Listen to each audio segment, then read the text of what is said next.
चरणों में विराजमान गुरु रूप प्यारी साध संगत जीओ, वाहिगुरु जी का खालसा वाहिगुरु जी की फतेह। उस वाहिगुरु देव के जो जड़ियां अरदासां करते हैं कि परमात्मा जो सब कुछ करने कराने में समर्थ है, जदों एकाग्रचित होकर कोई ओदे दर ते बेनती करता है, ओदे चरणों में जोड़नियां करता है, वो वाहिगुरु जरूर पुकार सुनता है। तो गुरु दर ते आके सानू सोची पैंदी है कि उस रब जी को मंगना की है। दाना सिर दान नाम दा सब तो सिरमौर, सब तो सर्वोत्तम, सब तो उच्चा सुच्चा दान है नाम दान।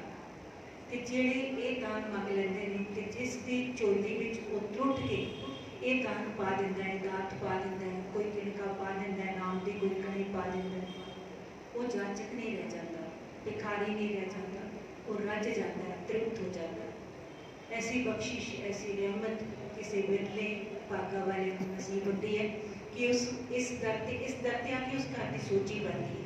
तो उस घर कोई मंगना की है, क्योंकि साडा अक्सर साडा सुभाव बंदे की फितरत ऐसी है, दात प्यारी विसरिया दा तारा, दाता लेके असीं दतार पिता दाता देने वाले नूं भुला दिंदे हां। फिर जदों असीं दतार पिता नूं विसार दिंदे हां, परमेश्वर ते भुलिया व्यापन सभे, फिर सारी चाहों और तो सानूं दुख आ घेरदे ने, तकलीफां घेरदियां ने, चिंतावां ते संतापां च डूब जांदे हां। ते जदों दाता प्राप्त करके भी कोई दतार पिता नूं याद रखदा है ते उस मालिक दा शुकराना करदा है, फिर वो दातां भी प्यारियां ते वो दाता भी प्यारा। तो उस दतार पिता के नाल भी उसी तरह का प्यार, उसी तरह का विश्वास दृढ़ रहता है। वो दाता प्राप्त करके उसका शुकराना जो वड्डा हो जाता है, तो फिर सास जो उसके रहमतां पूर्व बसदियां ने। वाहिगुरू रहमत करे, बख्शिश करे, सानू भी इस करके आके अरदास करन दी जाच आ जाए। ये 13वां अध्याय आपां शुरू कीता सी, जिसका सुलेख है ध्यान करके बोलो जी वाहिगुरू। हुण सास जी जदों सिंह साहिब जो ज्ञानी जी या जो भी अरदास करते हैं, अरदासिया भी कहते हैं, वो जो अरदास करते हैं फिर उन्होंने बार बार ये कहना पैंदा है कि ध्यान करके। सचमुच दिक्कत विच है कि ये कहना है, एकाग्र करना है, संगत नूं बिल्कुल सुचेत करना है। जदों सुचेत होगी सो कहते हैं सावधानता हटी तो दुर्घटना हटी। कहते हैं ना, जे आपां ड्राइविंग कर रहे हैं, चला रहे हैं कुछ, जरा जी थोड़ा जिहा समय लिए साडी सावधानी हटी तो फिर की होता है, कोई ना कोई दुर्घटना घट जाती, कोई एक्सीडेंट हो जाता है ना। इसलिए एकाग्रचित होना बहुत जरूरी है। ये जीवन रूपी सफर में भी एकाग्रचित होना बहुत जरूरी है। इसलिए समझाना कीता है कि जुड़ना किस नाल है। प्रश्न में इत्थे ये उठिया सी कि जुड़ना किस दे नाल है। जुड़ना उस एक अकाल पुरख वाहिगुरू दे नाल है, अपने इष्ट देव नाल, उनके शब्द नाल, कमाई वालियां दी कमाई नाल, शहीदां दी शहादत नाल, सिदक ते शोक धर्म अस्थाना नाल, ते अरदास विच जुड़न वाले सरबत खालसा जी नाल। अरदास विच बोलो जी वाहिगुरू दे आवाजे दा बार बार वापरना सिलसिलेवार सानू आत्मिक शक्ति दे इन्हां स्रोतां नाल जुड़न दी दरकार पाउंदा है। बोलो जी वाहिगुरू तो पहला ध्यान करके भी सदा जो है आवाजा जो दिता जाता है, वो अरदासिया सानू ध्यान कराउंदा है कि अरदास असलों ध्यान की प्रक्रिया है। ये ध्यान की है, ये भक्ति की भूमि है, ये भक्ति की भूमि है। तो जदों भक्ति की भूमि विच कर्म रूपी बीज पाया जाता है ना, फिर वो किस तरह का कर्म रूपी बीज पिया है, उस तरह की उसकी फसल जो है, फल जो है वो तैयार हो जाए। एक कुदरत का अटल नियम है। कहते ना, बोए पेड़ बबूल के तो आम कहाते हो। जैसे कर्म भूमि विच बीज जो है माड़े बो रहे हैं, यानी कोई विष बीज के, जहर बीज के, किसी का बुरा चित्व के अपने भले की कामना कर रहे हैं, अरदास कर रहे हैं, तो वो अरदास कबूल ही नहीं होनी। ये कुदरत का अटल नियम है। इसलिए सरबत के भले की गल जो है अरदास विच आपां रोज कहते हैं, कितने दिल तो कहते हैं कि आपां अपने अपने दिलों में झाती मारनी है। कहते हैं कि पहला ध्यान करके भी सदा देगी अरदासिया सानू तैयार कराउंदा है, ज्ञान कराउंदा है कि अरदास असलों ध्यान की प्रक्रिया है। ये ध्यान है कि ये भक्ति की भूमि है। अपने ते ऊपर सुरत दे एक तक केंद्रित करने का नाम ध्यान है। भगत नामदेव जी ध्यान बारे कहते हैं, जिवें हिरण कंडा हेड़े की आवाज़ सुन के अपना आपा खुल जाता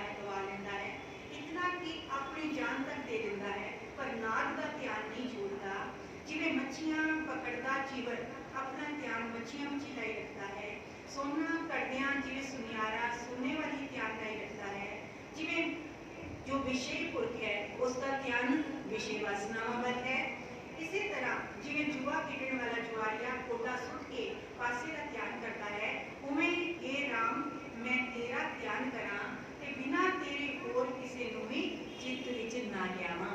ये भगत नाम जी दी जा शब्द है ते उस शब्द की ये व्याख्या है।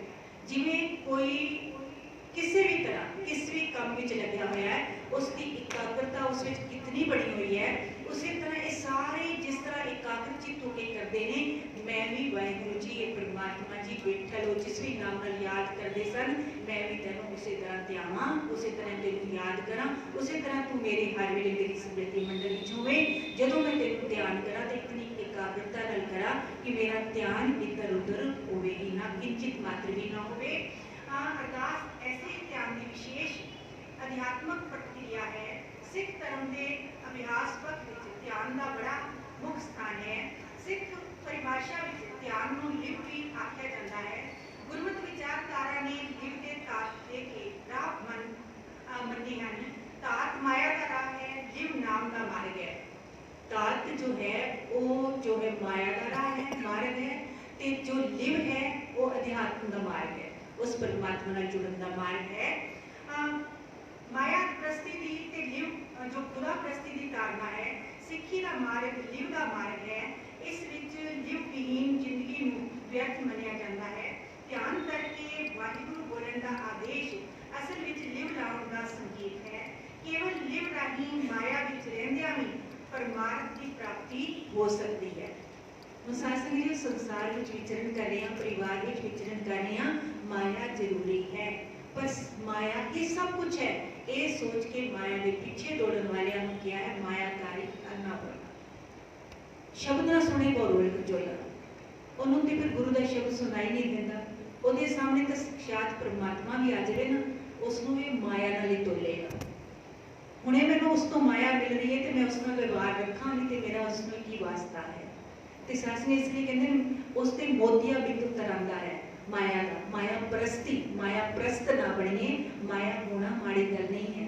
माया के नाल सारे अपने सारे कारोबार घर परिवार सब चलाओ, तो उसी के नाल सेवा भावना के नाल सेवा भी करो, जरूरतमंदा की लोड़वंदा की सेवा भी करो, उस तो बिना किवें करोगे, है ना। सेवा तन करके मन करके तन के हर तरह की सेवा की जरूरत है ना।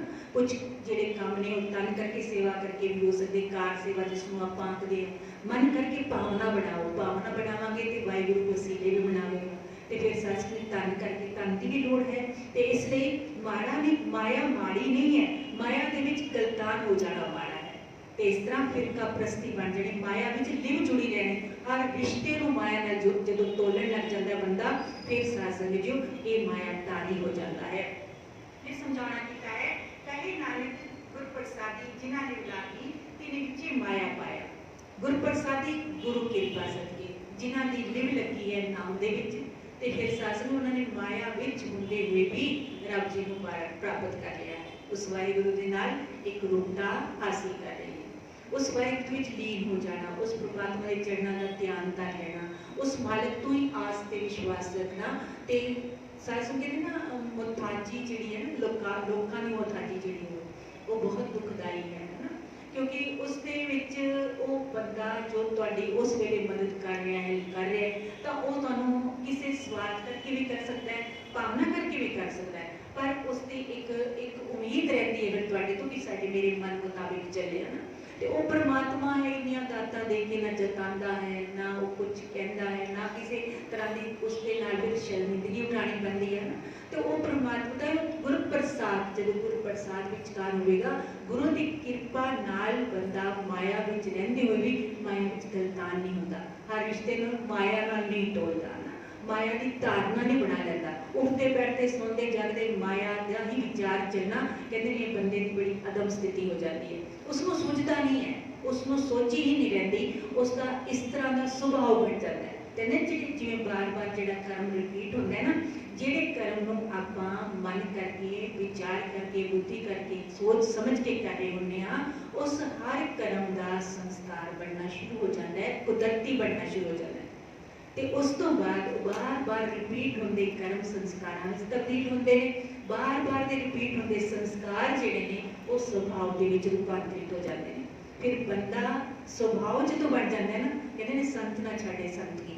ਸੰਤ ਜਿਹੜਾ ਆਪਣੇ ਸੰਤ ਸੁਭਾਅ ਨੂੰ ਨਹੀਂ ਤਿਆਗਦਾ, ਤੇ ਇਸੇ ਤਰ੍ਹਾਂ ਦੁਸ਼ਟ ਜਿਹੜਾ ਹੈ ਆਪਣੀ ਦੁਸ਼ਟਤਾ ਨੂੰ ਨਹੀਂ ਤਿਆਗਦਾ। ਜਿਵੇਂ ਚੰਦਨ ਦਾ ਰੁੱਖ ਹੈ ਨਾ, ਉਸ ਨੂੰ ਆ ਕੇ ਸੱਪ ਲਿਪਟ ਜਾਣ ਤਾਂ ਚੰਦਨ ਆਪਣੀ ਉਹਨਾਂ ਨੂੰ ਖੁਸ਼ਬੂ ਹੀ ਦੇ ਰਿਹਾ, ਸੁਗੰਧੀ ਹੀ ਦੇ ਰਿਹਾ, ਪਰ ਸੱਪ ਜਿਹੜਾ ਹੈ ਉੱਥੇ ਵੀ ਜ਼ਹਿਰੀ ਹੈ ਨਾ। ਉਸਨੇ ਉਹ ਸੁਗੰਧੀ ਲੈ ਕੇ ਵੀ ਜ਼ਹਿਰੀ ਹੀ ਰਹਿਣਾ ਹੈ, ਕਿਉਂਕਿ ਉਸਦੇ ਅੰਦਰ ਉਸਦੇ ਸੁਭਾਅ ਵਿੱਚ ਜ਼ਹਿਰੀਲਾਪਨ ਹੈ ਨਾ। ਇਸ ਲਈ ਕਹਿੰਦੇ ਬਾਰ-ਬਾਰ ਇਹੋ ਜਿਹੇ ਕੰਮ ਕਰੀਏ ਜਿਸ ਦੇ ਨਾਲ ਸਾਡੇ ਸੰਸਕਾਰ ਚੰਗੇ ਬਣਨ। ਸੰਸਕਾਰਾਂ ਦੇ ਰਿਪੀਟ ਹੋਣ ਦੇ ਨਾਲ ਕੁਦਰਤੀ ਤੌਰ ਤੇ ਸੁਭਾਅ ਚੰਗਾ ਬਣ ਜਾਂਦਾ ਹੈ। ਫਿਰ ਉਚੇਚ ਨਹੀਂ ਕਰਨੀ ਪੈਂਦੀ ਵੀ ਆਪਾਂ ਗੁਰਦੁਆਰੇ ਬੈਠੇ ਹਾਂ ਤਾਂ ਹੀ ਝੂਠ ਨਹੀਂ ਬੋਲਣਾ। ਝੂਠ ਬੋਲਣਾ ਜੇ ਸੁਭਾਅ ਵਿੱਚ ਸ਼ਾਮਿਲ ਨਹੀਂ ਹੋਇਆ, ਫਿਰ ਬੰਦਾ ਕਿਤੇ ਵੀ ਝੂਠ ਨਹੀਂ ਬੋਲੇਗਾ, ਕਿਉਂਕਿ ਰੱਬ ਜੀ ਤੇ ਹਰ ਜਗ੍ਹਾ ਵੇਖ ਰਹੇ ਨੇ ਤੇ ਹਰ ਕਰਮ ਦਾ ਸਾਡੇ ਹਿਸਾਬ ਕਿਤਾਬ ਵੀ ਉਸ ਮਾਲਕ ਦੀ ਦਰਗਾਹ ਤੇ ਹੋਣਾ ਹੈ। ਕਰਮੀ ਹੋਏ ਵਿਚਾਰ, ਸੱਚਾ ਆਪ ਸੱਚਾ ਦਰਬਾਰ। ਉਸ ਵਾਹਿਗੁਰੂ ਦੀ ਫਿਰ ਨਾ ਕੋਈ ਝੂਠੀ ਅਪਰੋਚ ਚੱਲਣੀ ਹੈ, ਨਾ ਕੋਈ ਗਵਾਹੀ, ਨਾ ਕੋਈ ਪੇਸ਼ਕਾਰੀ, ਨਾ ਕੋਈ ਰਿਸ਼ਵਤਖੋਰੀ ਉੱਥੇ ਹੋਣੀ ਹੈ। ਇਸ ਲਈ ਹਰ ਵੇਲੇ ਕਰਮ ਕਰਦੇ ਹੋਏ ਸੁਚੇਤ ਰਹੋ। ਜਿਸ ਤਰ੍ਹਾਂ ਦੇ ਕਰਮ ਰੂਪੀ ਬੀਜ ਆਪਾਂ ਬੋਵਾਂਗੇ, ਇਹ ਪ੍ਰਕਿਰਤੀ ਰੂਪੀ ਸਾਨੂੰ ਕਰਮ ਭੂਮੀ ਮਿਲੀ ਹੈ। ਇਹ ਉਹ ਕਰਮ ਭੂਮੀ ਹੈ ਜਿਸ ਨੂੰ ਦੇਵਤੇ ਵੀ ਲੋਚ ਰਹੇ ਨੇ। ਮਨੁੱਖਾ ਜੀਵਨ ਇਤਨਾ ਬੇਸ਼ਕੀਮਤੀ ਹੈ। ਇਸ ਦਰ ਤੇ ਆ ਕੇ ਸਾਨੂੰ ਇਹ ਸੋਚੀ ਪਵੇ ਅਸੀਂ ਕਰਮ ਰੂਪੀ ਭੂਮੀ ਦੇ ਬੀਜ ਕਿਸ ਤਰ੍ਹਾਂ ਦੇ ਬੋਣੇ ਨੇ। ਉਸ ਦਰ ਤੇ ਤੋਂ ਅਸੀਂ ਮੰਗਣਾ ਕੀ ਹੈ? मांगण नहीं का, उस मालिक तो मंगना की है, उस वाहिगुरु का नाम मंगना है।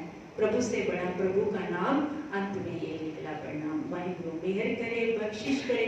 कोई कणी प्यार दी, हलीमी दी, एकाग्रता दी, एकाग्र चित्त होके असी वाहिगुरु तो नाम दी दात मंगीए, याचना करिए। वो ते दयालु है, कृपालु है, पिछले अवगुणे बख्श देना, अगले सुमत भी बख्शदा है। गुरु प्रसाद ਨੂੰ ਨਾਲ ਰੱਖੀਏ ਤੇ ਵਾਹਿਗੁਰੂ ਜ਼ਰੂਰ ਮਿਹਰ ਕਰੇਗਾ, ਰਹਿਮਤ ਕਰੇਗਾ। ਤਰਸ ਖਾ ਕੇ ਸਾਡੀ ਵੀ ਝੋਲੀ ਵਿੱਚ ਸਾਡੀ ਵੀ ਕੋਈ ਕਣੀ ਜੋ ਹੈ ਨਾਮ ਦੀ ਦਾਤ ਪੈ ਜਾਵੇਗੀ। ਜਿਸ ਸਦਕੇ ਇਹ ਲੋਕ ਸੁਖੀਏ ਪਰਲੋਕ ਸੁਹੇਲੇ, ਨਾਨਕ ਹਰ ਪ੍ਰਭੂ ਆਪੇ ਮੇਰੇ ਦੀ ਅਵਸਥਾ ਬਣ ਸਕੇਗੀ। ਭੁੱਲਾਂ ਚੁੱਕਾਂ ਦੀ ਖਿਮਾ ਬਖਸ਼ਿਓ ਜੀ। ਵਾਹਿਗੁਰੂ ਜੀ ਕਾ ਖਾਲਸਾ, ਵਾਹਿਗੁਰੂ ਜੀ